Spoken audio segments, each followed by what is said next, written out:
Hello students, good morning. Myself Rakesh Kumar Sharma, Department of Electronics and Communication Engineering, Arya College of Engineering and IT, and we are going to study the subject MEMS and Nanotechnology. In lecture 6, we will discuss the topic electron beam lithography. First one is introduction. Lithography is the practice of scanning of focused beam of electrons to draw custom shapes on a surface covered with an electron sensitive film called a resist, and of selectivity removing either exposed or non-exposed regions of the resist. The purpose, as with photolithography, is to create very small structures in the resist that can subsequently be transferred to the substrate material, often by etching. It was developed for manufacturing integrated circuits and is also used for creating nanotechnology architectures. Then why we use electron beam lithography? Because it has high speed for complex pattern and point by point exposure limits speed and not diffraction limited, and resolution is 20 nanometer.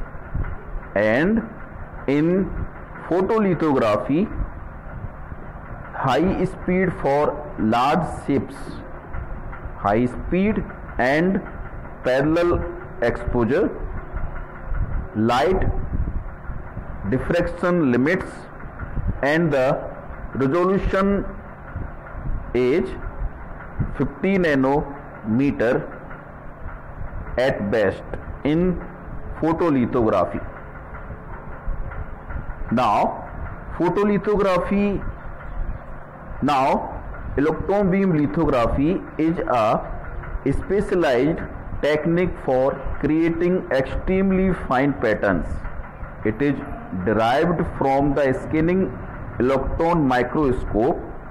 Electron beam can be focused to a few nanometers in diameter. The basic idea behind electron beam lithography is identical to photolithography, and we can say this is similar to optical lithography. The substrate is coated with a thin layer of resist, which is chemically changed underexposed to the electron beam, so that the exposed and non-exposed areas can be dissolved in a specific solvent. An E-beam lithography is the most powerful tool for fabrication of feathers as small as 3 nanometer to 5 nanometer. Then E-beam lithography diagram. It involves many components and steps like as power generator, computer control, electron gun, stigmators, lenses, plates, aperture, coil, electron resist, substrates, etc.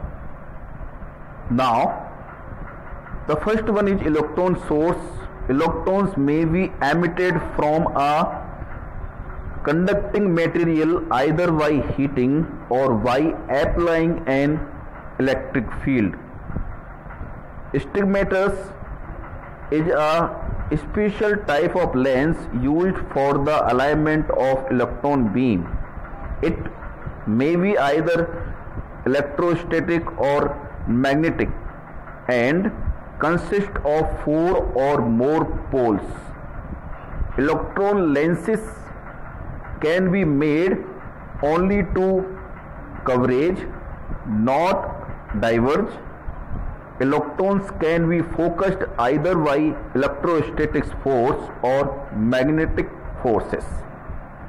Apertures are small holes through which the beams passes on its way down the column.